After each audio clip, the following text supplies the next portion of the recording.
fucking Christmas coffee cup.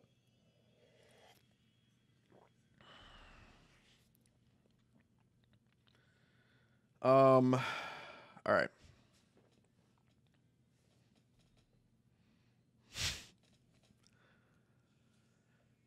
Danny Myers versus Jay the fucking Nitewing.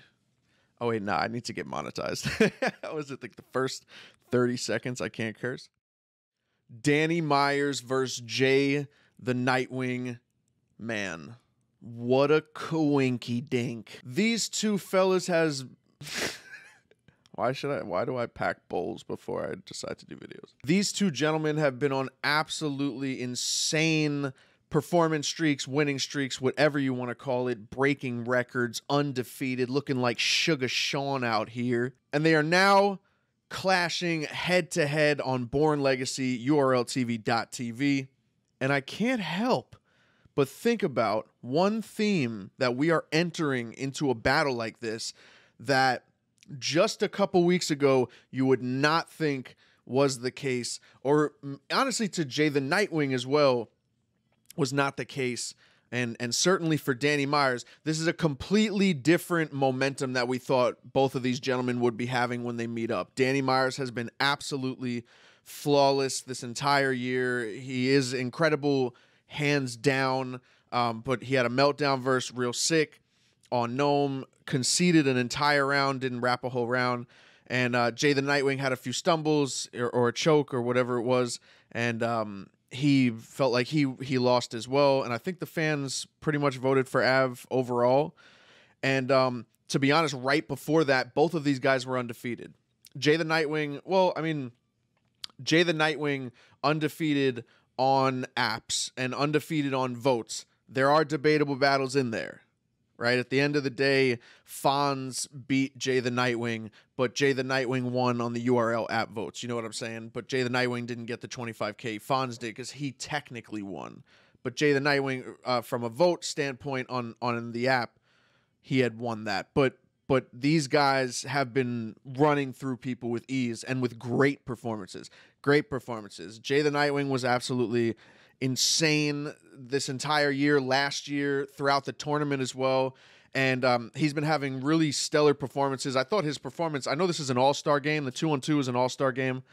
But it really wasn't for a few people. And I feel like for Jay the Nitewing, it was almost his coming out party, like his confirmation coming out party for me as a fan. The amount of times that I've watched Jay the Nitewing, and even though I was terrified of him before the double impact, just watching him solo go in on DNA and Don Marino, it was truly incredible, man. The material that he had for them were absolutely insane. This blade is illegal and this blade is missing teeth. I mean, I could quote more if I watched it again, but I mean, everything that he said for the most part was insane. But he's coming off of a loss, definitely a fuck up, and Danny Myers is coming off of a loss. Now, usually, if you come off of a loss, you get really good performances the next time around. And this is an important battle for the both of them. I think definitely for Danny Myers. For Danny Myers, I feel like this is his champion of the year battle. This is his If you could look at what happened versus Real Sick, and let's be very honest here. I'm going to be very honest.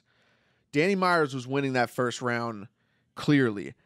At one point, Danny Myers was overlapping Sick in the first round. If we're being dead ass, if I'm being dead ass, I don't, and I'd love to pick Danny's brain in this because his round was so much longer than Sick, and for me, I feel like you could read the room. You know, you're blacked out. I'm blacked out when I'm performing. You know what I'm saying? You just get in the zone, and sometimes you're not thinking of things, and you're not focusing on things. Pros and cons to that. But I feel like you can always gauge where you are. I know when I won the round. Hell, when my opponent's rapping and I haven't rapped yet, I could tell at this point in my round, I have more. And if it gets reacted to, if I do it the way it's supposed to do, this round is mine. And I'm just so surprised that Danny kept trying. That's what lost him the round. He had won the round twice over. He had won that round. He was landing bomb after bomb after bomb, haymaker after haymaker after haymaker after haymaker. And I just felt like he should have just cut it off. The second he started to, stumble and just leave it alone. And he didn't. And obviously, The second round was a disaster, and the third round was not even there. But I'm sorry I got a little off track, even though I felt like there was some relevance to that conversation when we're talking about this battle now. If you can get over the fact that he didn't even wrap around and got 3-0'd on Gnome, which was an important card to be on. That was his first time on a prestigious card. Lights are on you, pressure's on. Pressure got to him. So that's something that they'll try to use. If you could get over that, then Jay the Nitewing, that is the battle that either keeps the momentum or the possible return of Champion of the Year status, even though I think Rum Nitty has this packed. I think Rum Nitty could stop right now. Probably not because Geechee Gotti, but I think Rum could stop after another battle or two. One more battle with Hollow, makes it debatable, has a great battle, or beats him, it's over. It's over. Rum Nitty has done too much already, and, you know, I don't believe in, like, stopping with 4 months to go or 3 months to go, which I don't think will happen. Rum Nitty will battle more. Rum Nitty's got this packed the fuck up. We're certainly on its way. And I'll battle him next year. I'm not going to be part of that. I'm not going to be part of it. Man, you know, Rum Nitty. Rum Nitty was like second place. Geechee was leading around December, but then when he bodied Mike P, man, holy shit, dude. Champion of the Year. No, my ass will get set up for that. Nope, Beasley. This is the battle that Danny Myers has to win, and not only win, has to do great in. Jay the Nitewing has been fucking flawless for a very long time. I know he came in here stumbling. I know he last left a little stumbly. Shut up already. Jay the Nitewing is an absolute monster. Hey, guess what? Jay the Nitewing is top tier. Yeah, I said it. Shit's changed around here. Look up. Look up. Jay the Nitewing is top tier. He's a big artist. He's a draw. He's one of the most talented guys.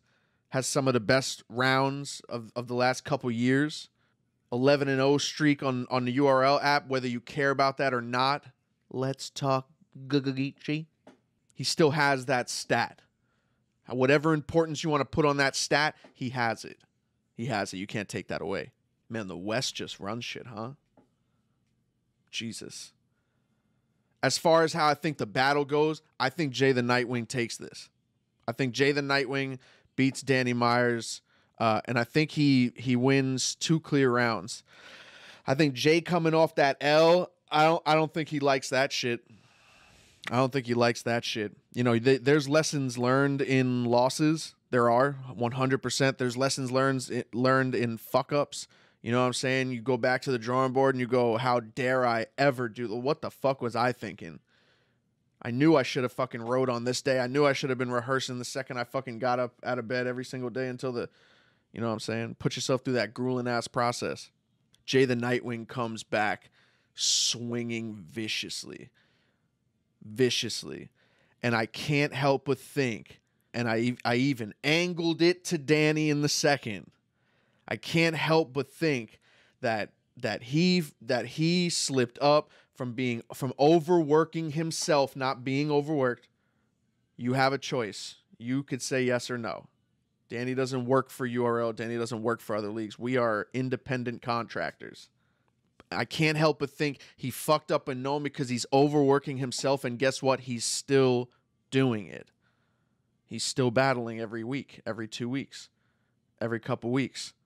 So this battle will be another battle this year where he has had not much time to gather himself, give his brain a rest. Dude, I can't do that to myself.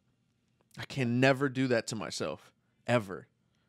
The most battles I ever did in a year was 6, and I was drained. I was drained for the year.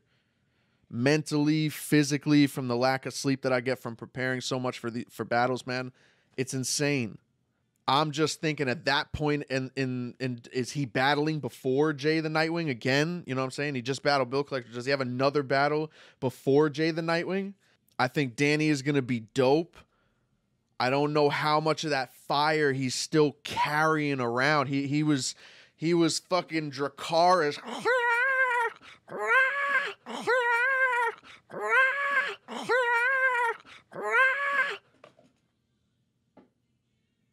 I know Dracarys does not sound like a stray kitten setting everything on fire everywhere he walked. 3-0, 3-0, 3-0, 3-0, just unbelievable round after unbelievable round after unbelievable round.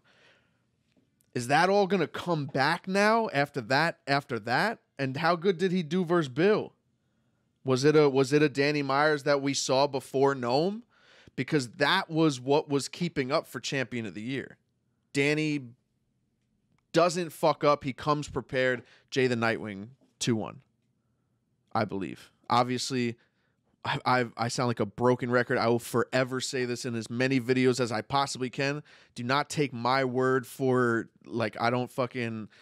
That's not the final word. Battle rap is battle rap. Danny Myers could fucking kill Jay. It could be battle of the year. Jay could choke. Anything could happen. But if I were to put my money down, Jay the Nitewing wins clearly. He is coming back pissed. And Danny might be tired in his material. You might hear it in his material. But you never know. But I hope it's a great battle.